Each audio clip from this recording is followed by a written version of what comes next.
Well, today's been a really important discussion and in some ways, strangely, a celebration of the 25th anniversary of World AIDS Day because we are seeing progress. The number of infections in some countries is going down, but there are worrying trends in what we call our near neighbourhood and in the Middle East, so places like Russia, Ukraine, there are dramatic increases.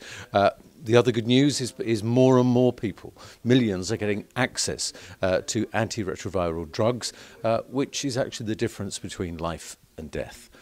We've talked about the commitments that we need to make in our budgets. We're now having the discussions, or not us, because we'd have agreement. Our prime ministers and our presidents of the 27 EU member states are having discussions on the budget for the next 7 years. And we are absolutely adamant that there must be no reduction in the budget dealing with development, and in particular dealing with AIDS, HIV prevention, tuberculosis, malaria, because it's the difference between someone having a life and someone's life being taken away from them because of a budget cut.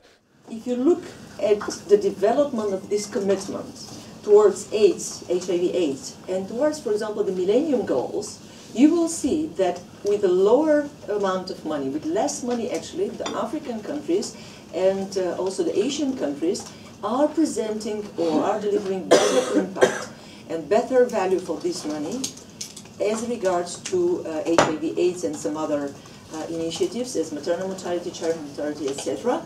While the Union, which has been seen as the leader in these policies, is actually slowing down. Today in the European Parliament, ONE launched its report on how to battle HIV/AIDS. We want to see the beginning of the end of AIDS by 2015.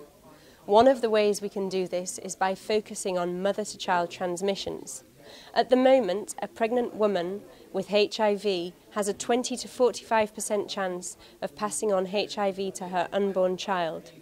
With access to antiretrovirals, this is almost eliminated, and she can give birth to a healthy child. We want to see policymakers across Europe focus on this, particularly the European Commission, and we hope that can be a good outcome for World AIDS Day this year. Well, on World AIDS Day, we need to remember that there are still many challenges ahead for all member states, and we have to keep it on the agenda. The important thing is that we work towards prevention, and in my constituency of London, for example, we have the Pan-London HIV prevention programme, which is there offering testing and checks to see if anyone might have HIV and to be to prevent it. So really, if we're talking about Europe, Europe has to be aware the challenges are still there. We mustn't forget the issue. We have to work to cooperate together, to share best practices, and to work towards eliminating AIDS in the whole of the world. Today, when we are coming close to World AIDS Day, it's really good to see that there is significant results made in the world there. In the last years, we have now managed to ensure that 8 million people have access to treatment in low and middle income countries. A decade ago, there was hardly a few 100,000 there, so it's a remarkable progress. We have also seen that in 25 countries in the world, there have been a 50% reduction in new infections there, and especially in sub-Saharan Africa, the region in the world where most of the people who are living with HIV are stays there. So this is really good news to see that even if in the most affected countries, they are making tremendous progress there. But of course, progress is uneven there. We also see other countries are dragging behind. It's really a concern that in Eastern Europe there's only access to treatment for 25% of the people who need it. So that means that we see the numbers of people dying from AIDS in Eastern Europe are increasing tremendously these years. So there's still work to do.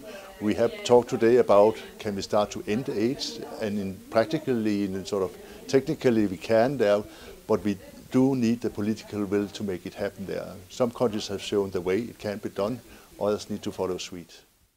The EU, as one of the biggest contributors to the global AIDS response, has a key role to play.